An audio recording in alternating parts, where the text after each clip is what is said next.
नमस्कार बच्चों, मैं सरिता आपका हिंदी बाइट्स में स्वागत करती हूँ। आज हम रघुवीर सहाय की कविता कैमरे में बंद अपाहिज पढ़ेंगे। इस कविता को उनके लोग भूल गए काव्य संग्रह से लिया गया है।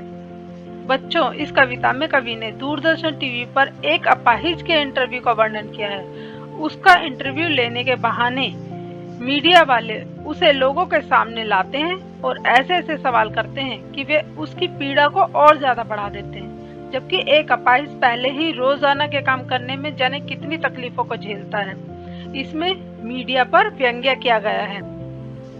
कविता कुछ इस प्रकार है। हम दूरदर्शन पर बोलेंगे, हम समर्थ शक्तिवान, हम एक दुर्बल को लाएंगे एक बंद कमरे में, उससे पूछेंगे तो आप क्या अपाहिज हैं? तो आप क्यों अपाहिज हैं?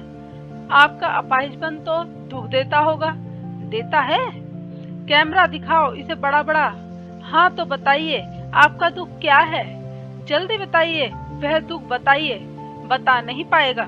इस काव्यांश में कवि ने मीडिया वालों की सोच के बारे में बताया है। मीडिया वाले कहते हैं कि हम दूरदर्शन पर बोलते हैं, इसीलिए हम समर्थ और शक्तिशाली हैं। हम इतने योग्य और शक्तिशाली हैं कि किसी भी तरह धन और लोकप्रियता कमा सकते हैं। इस बार मीडिया वाले अपने कार्यक्रम को मनोरंजक बनाने के लिए एक बंद कमरे यानी अपने स्टूडियो में एक दुर्बल अपाहिज को कैमरे के सामने लेकर आए हैं। कवि कहता है कि वे उससे अब बेतुके सवाल पूछेंगे कि क्या आप अपाहिज हैं? तो आप अपाहिज क्यों हैं? आपका अपाहिजपन तो दुख देता होगा। इस तरह के सवाल उससे पूछे जाएंगे। वो यही सवाल उससे बार बार पूछेंगे। ऐसे सवाल पूछकर वो उसकी भावनाओं को ठेस पहुंचाएंगे, इसीलिए वो कोई उत्तर नहीं दे पाता। फिर उसको स्क्रीन पर बड़ा बड़ा दिखाया जाएगा यानी जूम करके दिखाया जाएगा। फिर उससे पूछा जाएगा कि हाँ तो बताइए, आपका दुख क्या है? जल्दी बताइए। इंटरव्यू लेने वाला इसलिए जल्दी कर रहा है क्योंकि पर्दे पर हर पल की कीमत होती है।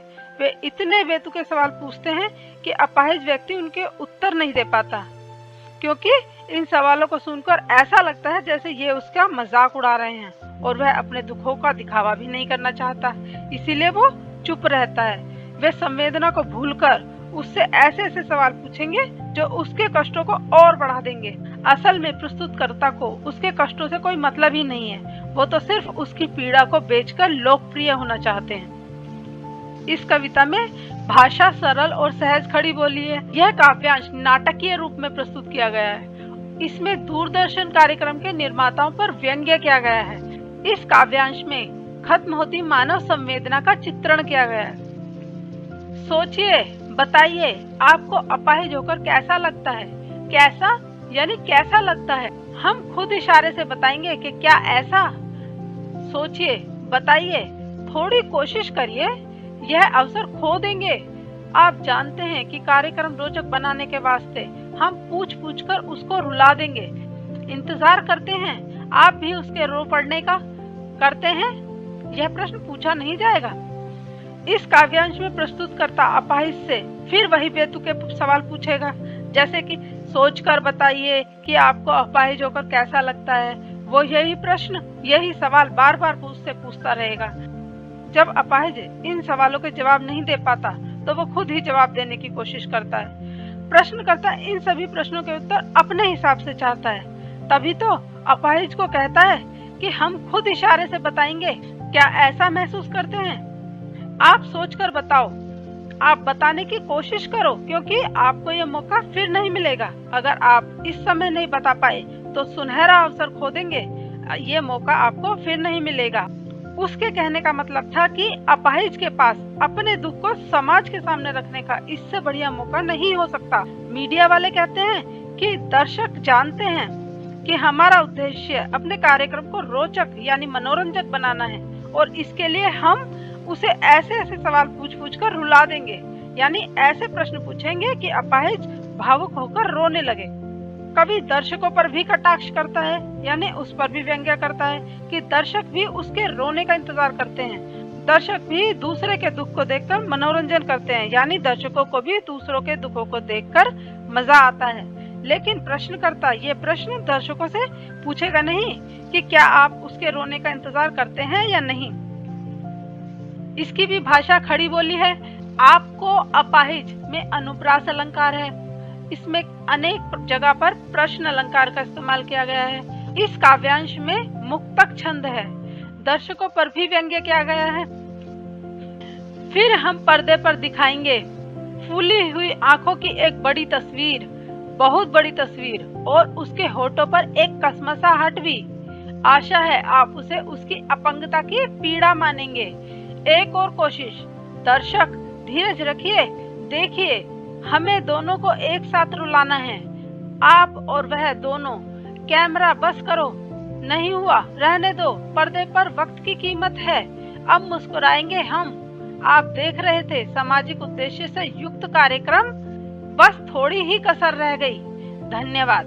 कवि कहता है कि मीडिया वाले अपाहिज का मानसिक शोषण करते हैं। पहले उसके जख्मों को कुरेद कुरेद कर उसे बहुत ज्यादा रुलाते हैं, और जब रो रो कर उसकी आंखें फूल जाती हैं, तो उसकी फूली हुई आंखों की तस्वीर को बड़ा करके, यानी बहुत बड़ा करके तस्वीर को पर्दे पर दिखाया जाता है।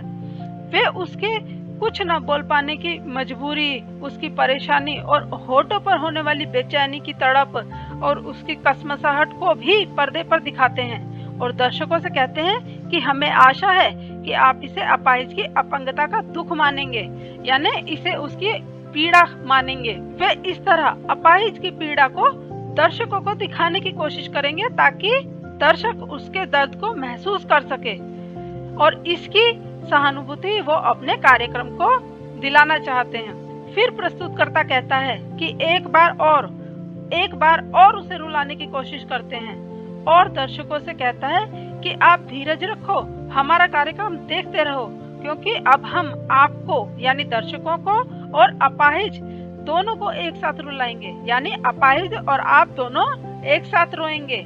जब प्रस्तुतकर्ता अपने इस उद्देश्य में सफल नहीं हो पाता तो वह कैमरा बंद करने को कहता है।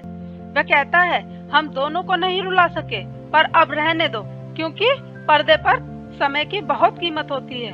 वे तो सिर्फ अपने कार्यक्रम को कम से कम समय में सफल बनाना चाहते हैं, इसीलिए अगर अपाहिज अपना दर्द दर्शकों को पूरी तरह नहीं बता पाया तो कोई बात नहीं, परंतु अब हम इसे और अधिक समय नहीं दे सकते।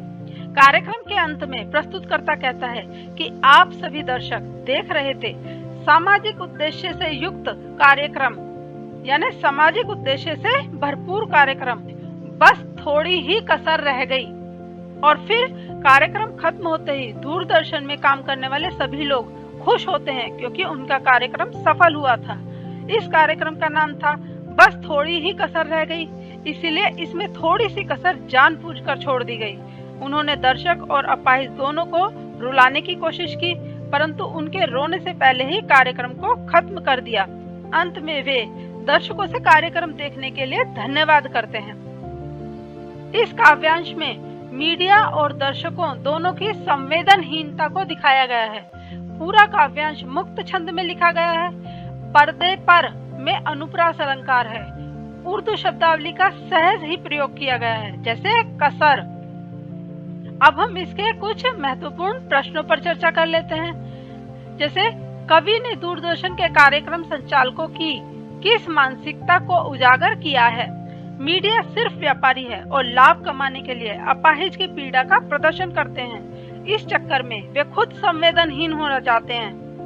वे अपने कार्यक्रम के प्रचार प्रसार में दूसरों की भावनाओं को ठेस पहुंचाते हैं। वे किसी की करुणा और दुख बेचकर भी सिर्फ पैसा कमाना चाहते हैं। ऐसे लोग अपाहिजों से सहानुभूति नहीं रखते, बल्कि वे अपने कार्यक्रम को रोचक बनाने के लिए उल्टे सीधे सवाल पूछते हैं। ये क्रूरता की तमाम हदें पार कर जाते हैं। अगला प्रश्न, दर्शकों की मानसिकता क्या है?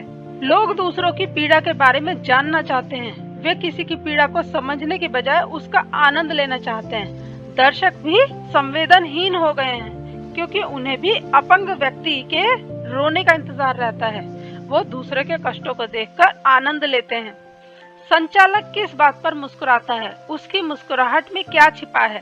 संचालक अपने कार्यक्रम के सफल होने की खुशी में मुस्कुराता है। उसे अपाहिज की पीड़ा से कुछ लेना देना नहीं। इस मुस्कुराहट में मीडिया की संवेदनहीनता छिपी है।